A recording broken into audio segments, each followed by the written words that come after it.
In the shadowed heart of Colombia, where mist-drenched mountains rise like ancient guardians over dense emerald jungles, there exists a place whispered about in military circles with a mixture of awe, fear, and reverence, a place known not only as the second largest military base in South America, but as one of the most secret, unforgiving, and legendary strongholds ever carved into the earth by human hands. This is the Tolmeda military base, a colossal fortress of discipline and endurance, where the air itself feels heavy with history, sacrifice, and the relentless echo of marching boots, and where, long before the sun breaks across the horizon, the grounds tremble with the roar of drills, the shouts of instructors, and the quiet determination of soldiers who have come from every edge of the world to face a challenge so brutal that more than 70% of them will fail before even reaching the halfway mark. The challenge of surviving the Lancero School, the most feared and respected special forces training program on the planet, a crucible of jungle warfare, psychological warfare, and pure physical punishment designed not simply to strengthen a soldier's body, but to dismantle his weaknesses, burn away his fear, and rebuild him into something sharper than steel. And today, as the gates of this enormous base swing open with a deep metallic groan, I step forward not as a visitor, not as a filmmaker, not as a storyteller, but as a soldier joining this world for 24 relentless hours, a world where cameras rarely enter, where secrets sleep behind layers of discipline, and where every minute offers a glimpse into the raw, unfiltered reality of a nation shaped by conflict, resilience, and a determination to survive. Because here, in this vast military city hidden among mountains, the Colombian army trains men and women not only to fight, but to endure the impossible, to face terrains that devour the unprepared, to navigate jungles that seem alive with ancient hostility, and to confront enemies both external and internal. The road to this place twists through towering cliffs and whispering forests for 4 long hours from Bogotá, and as our vehicle approaches the immense fortified entrance, I feel the weight of the stories I've heard, the stories of soldiers who collapsed from exhaustion only to rise again, of recruits who swam through black rivers under the silence of moonless nights, of paratroopers who leaped into hunger, rain, and the unknown, and of instructors who carve warriors out of ordinary human beings. The sign above the gate reads like a warning and a promise: welcome, this military base is not ordinary. And as I step inside after an intense security search where every piece of equipment is catalogued, checked, and matched against authorization papers, I feel the shift in atmosphere, the sudden understanding that this is no longer civilian ground but a realm where strength is the only currency, and hesitation the most unforgivable sin. Inside, Tolmeda spreads out like a hidden city, complete with barracks, armories, training towers, simulation centers, neighborhoods, and even markets. Yet beneath this appearance of structure lies an undercurrent of tension, readiness, and the unmistakable pulse of a nation forged in struggle, because this is Colombia, a land that has known war, conflict, insurgency, and the harshest terrains imaginable, and the men trained here must be ready for jungle war, desert war, mountain war, lake war, every kind of war that human or nature can throw at them. And as the commander looks at me with sharp, assessing eyes and asks whether I am ready to feel the real life of a Colombian soldier, I swallow the dryness in my throat, straighten my posture, and answer with as much courage as I can gather: yes, sir, I am ready, though deep inside I know that nothing could have prepared me for the storm about to unfold. The moment my declaration leaves my lips, the world around me erupts into a storm of commands, whistles, and pounding boots as instructors, hardened veterans with faces carved by years of battle and eyes that seem to see straight into the soul, shout orders with a force that slices through the humid air, driving me and the soldiers beside me into a sudden sprint across the parade ground, and instantly I feel the atmosphere shift from anticipation to pure survival. The Lancero instructors waste no time reminding us that this is not a show, not a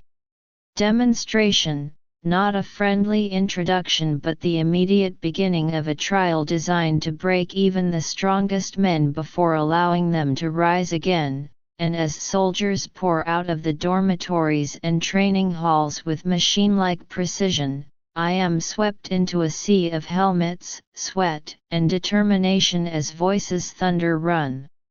Move! Faster!" Their commands echoing off the concrete walls like the heartbeat of the base itself. The first drill strikes with the force of a wave, a blur of push-ups, sprints, rolling in the dirt, and scrambling across the field under the watchful eyes of instructors who circle us like hawks searching for weakness. And in that moment the realization hits me that nothing here is symbolic, nothing is staged, and nothing is exaggerated. The exhaustion consuming my arms, the burn tightening around my lungs,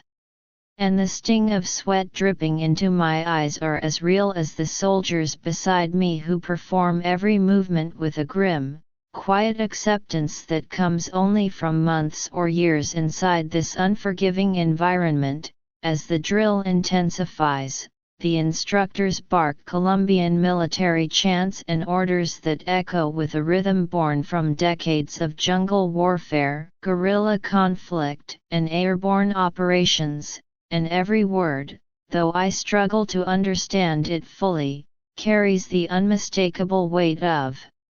history. This is an army shaped not by theory but by necessity, forged by decades of internal conflict and relentless terrain, and every soldier trained here must be capable of enduring what ordinary humans cannot even imagine. The ground beneath us shakes as we run in formation toward the paratrooper training fields, the sun now climbing over the mountain peaks and casting long shadows across the towers and ropes that dominate the landscape like skeletal monuments to courage. And as we reach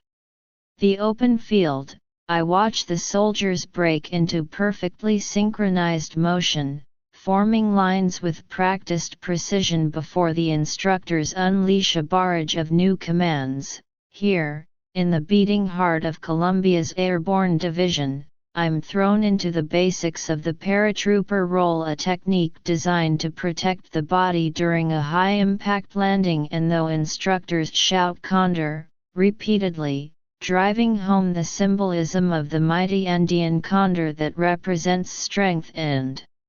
fearlessness, I struggle to perform the maneuver correctly, slamming into the ground with imperfect form again and again while the soldiers beside me execute flawless rolls honed by endless repetition. The instructors do not tolerate hesitation, and each mistake triggers another demonstration, another shouted correction, another sprint, another reminder that in real airborne operations, a single poorly executed landing could mean shattered bones or a life cut short. And as I push through the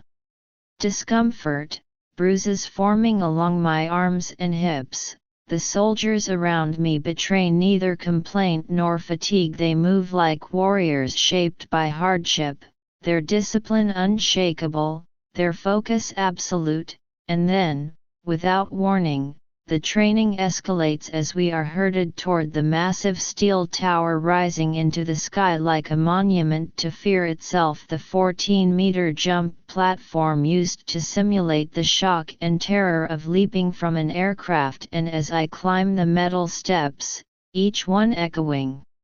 under my boots with a hollow clang, I feel the weight of every story told about this place. Every whispered rumor of recruits freezing mid-air, every tale of shattered nerves and trembling knees, until suddenly I am standing at the edge, wind whipping across my face, instructors shouting behind me, and the ground far below stretching like a reminder of how fragile the human body truly is. My heart slams like a war drum as the world tilts forward and I leap, falling through open air for a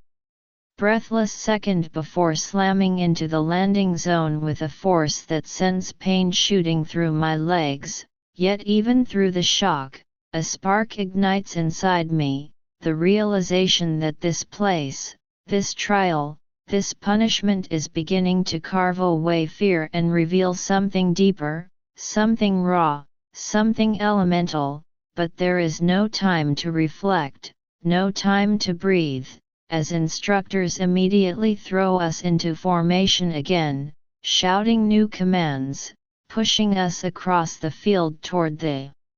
next phase. And in that unbroken momentum of sweat, adrenaline, and relentless pressure, I understand for the first time why soldiers across the world speak of Toledo with awe, because here, in this crucible hidden between mountains and jungle, there is no ego, no comfort, no mercy, only transformation. No sooner has the shock of the jump faded from my bones than the instructors push us onward, their voices cutting through the humid air like blades as they herd us across the grounds toward the next trial. And as we run, the vastness of Toledo unfolds around me, firing ranges stretching across open fields, obstacle courses twisting like serpentine paths through dense vegetation, barracks rising in long, disciplined rows, and towering structures built for rappelling, climbing, or simulating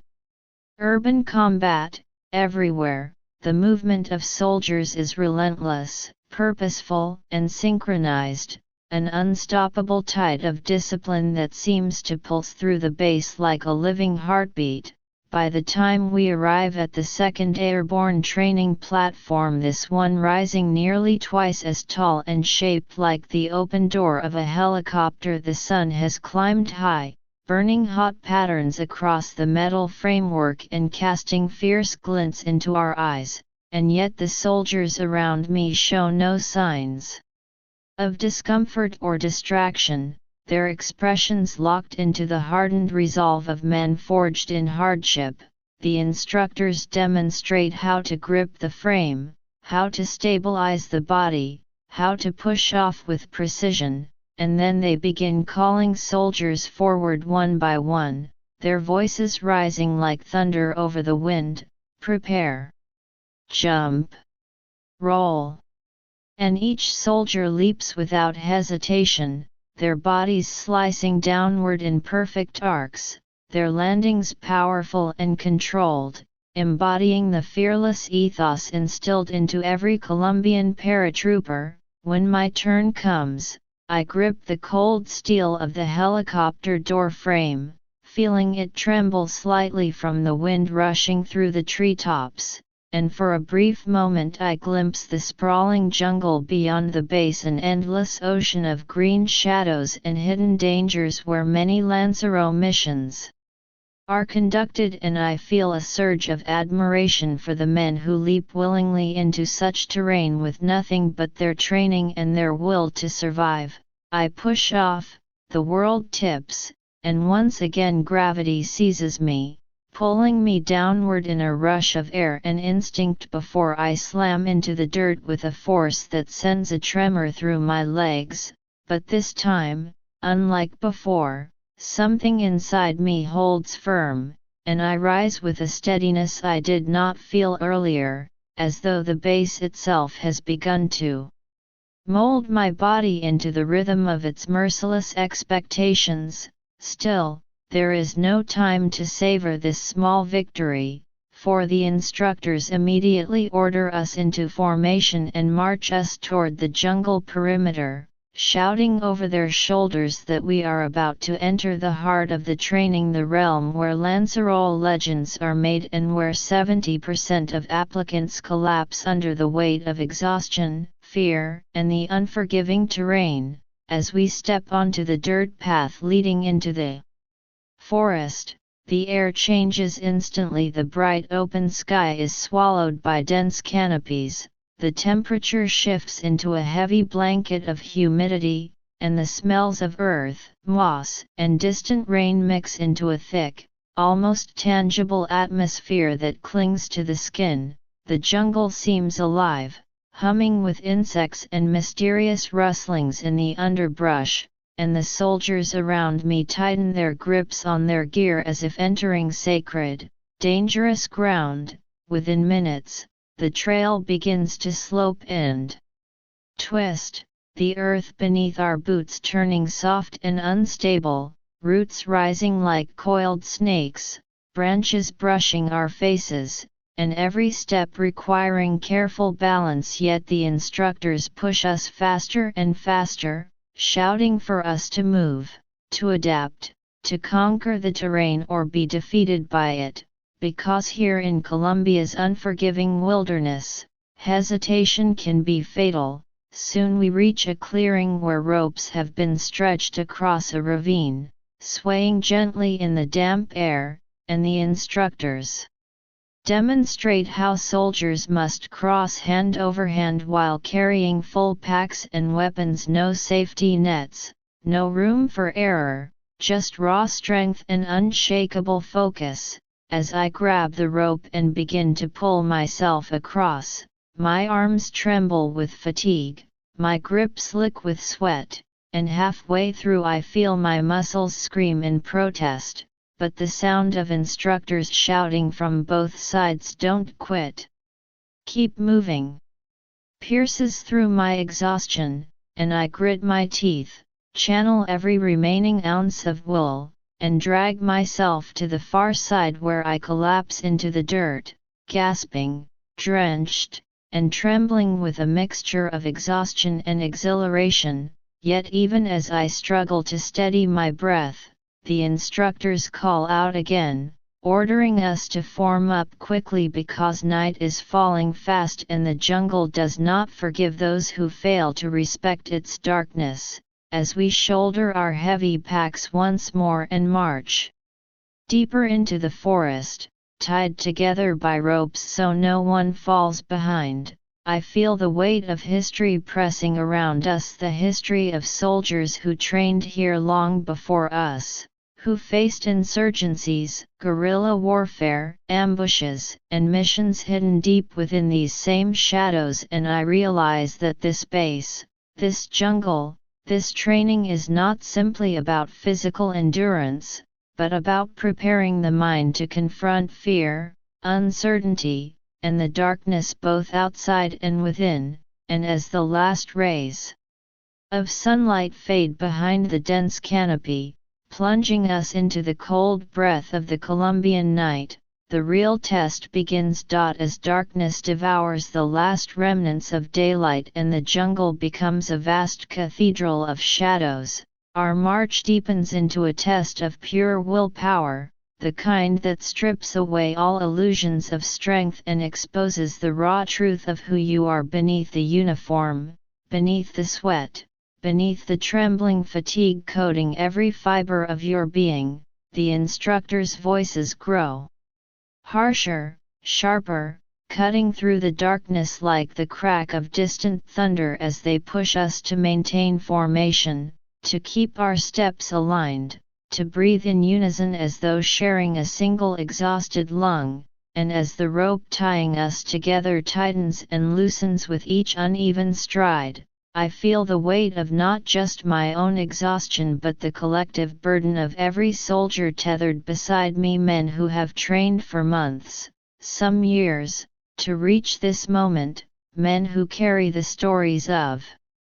their families, their towns, and their nation in silence as they march through a wilderness that seems intent on swallowing every last flicker of human resolve. The jungle at night is a living creature, its sounds shifting from vibrant daylight chatter to eerie, primal murmurs. Distant howls echo between the trees, insects buzz in relentless waves, and the wind stirs the canopy with a whispering voice that feels ancient and watchful, as though the forest has witnessed centuries of conflict and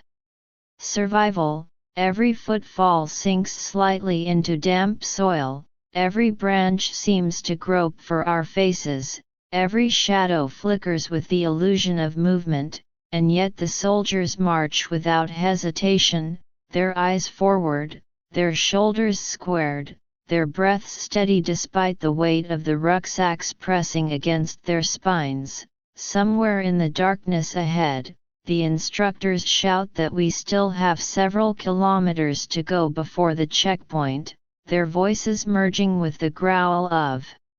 distant thunder that warns of an approaching storm, and the soldiers respond with a low, collective chant, half rhythm, half prayer that pulses through the night like the heartbeat of an unbroken tribe. I feel my legs begin to shake, my lungs tightening with each inhale of the thick, humid air, and yet something within me refuses to give in, driven not by pride but by the energy of the men around me, warriors who have long accepted suffering as a companion on the road to transformation. When at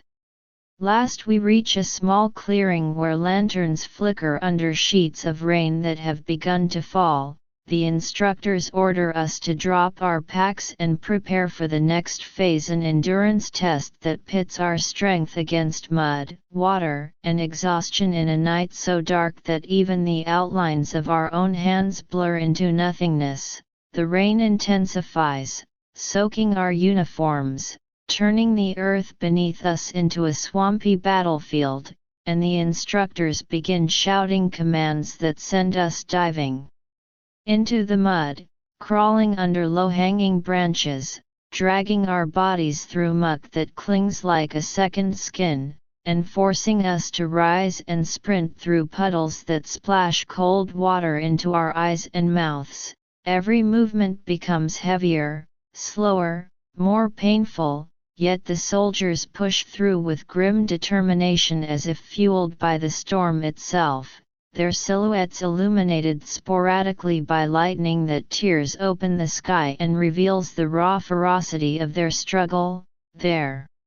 resilience, their refusal to break. The instructors shout that this is what warfare in the jungle is: darkness, confusion, exhaustion, chaos, and that any soldier who cannot adapt to this environment will never survive real combat. And as I drag myself forward through the sludge, swallowing rain, mud, and pride all at once, I begin to understand that this training is not designed to teach technique but to break the mind down to its most primitive core, forcing a soldier to choose between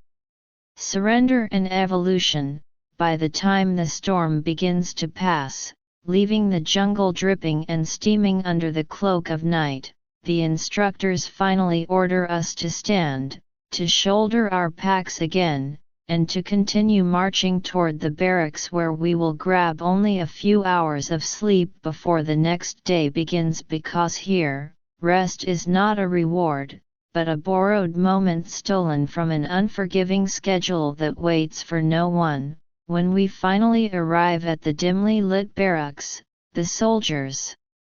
collapse into their bunks with the dead weight of bodies pushed far beyond their limits, and though filming is prohibited inside, the memory of that room will remain etched in my mind forever. 30 exhausted warriors sprawled across narrow beds, breathing heavily, their uniforms streaked with dried mud, their faces marked by fatigue yet glowing with a quiet, unspoken pride, a pride born from surviving the night the jungle tested our spirits, and as the lights flicker out and silence descends,